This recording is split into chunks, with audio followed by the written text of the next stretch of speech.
Igikombe cy'isi ni kimwe mu bikombe bikunzwe n'abatari bake hano ku isi, aho baba baje kwifanira ibihugu byabo bakunda, aho biba bihanganye n'ibindi mu gikombe bashakamo umuzabamo umushampiyo w'isi. Ese wari uzi ko ari igihugu kimwe kitigeze gisiba na rimwe mu gikombe cy'isi? Nubasha kunkurikirana guhera ino video itangiye kugeza irangiye urabasha kumenya icyo gihugu icyo ari cyo. Uhaye ikaze wo ukurikiye The Real Shema TV, nongera kukwibutsa gukora subscribe kuri wowe utarayikora, kugira ngo ujye ukomeza kunogerwa n'ibindi biganiro tugezaho umunsi ku munsi. Uyu munsi nkaba ngiye kubagezaho ibihugu 10 ku isi byabashije kwitabira igikombe cy'isi inshuro nyinshi kuruta ibindi.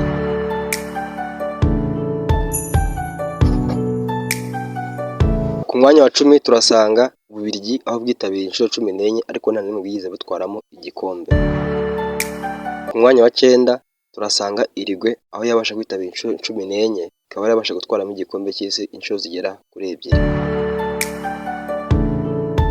Ku mwanya wa 8 turasanga Ubwongereza, aho bwitabiriye inshuro zigera kuri 16 ukaba bumaze kugitwaramo inshuro 1 gusa. Ku mwanya wa 7 turasanga Ubufaransa, aho bwitabiriye inshuro 16 ukaba bumaze gutwaramo inshuro 2 gusa.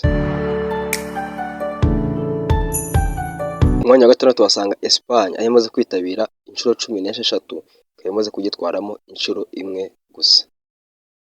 Nongera kukubitsa aho utarakora subscribe kuyikora kugira ngo ujye ubasha kunogerwa n'ibindi biganiro tugezaho umunsi ku munsi, mbere ko twinjira mu bihugu 5 byabasha kwitabira igikombe cy'isi inshuro nyinshi kuruta ibindi. Ku mwanya wa 5 tuhasanga Mexique, aho yitabiriye inshuro 18 ariko nta n'imwe irabasha gutwaramo igikombe cy'isi.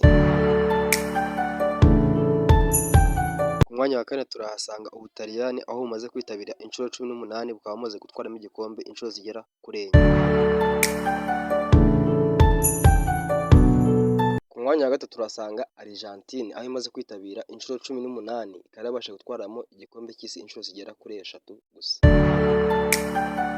Ku mwanya wa 2 turasanga Abadage, aho bamaze kwitabira inshuro 20 bakaba bamaze gutwaramo ibikombe inshuro 4 gusa.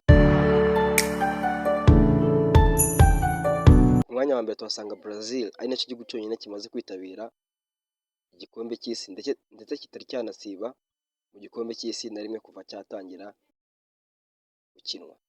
Kikaba kimaze kwitabira inshuro 22, kikaba kimaze gutwaramo ibikombe bigera kuri 5 by'isi. Murakoze kuri mwe mukurikiye The Real Shema TV. Bibutsa kumenya gukora like, share, subscribe kugira ngo ujye ubasha kunogerwa n'izindi gahunda tuba tugezaho umunsi ku munsi. Murakoze.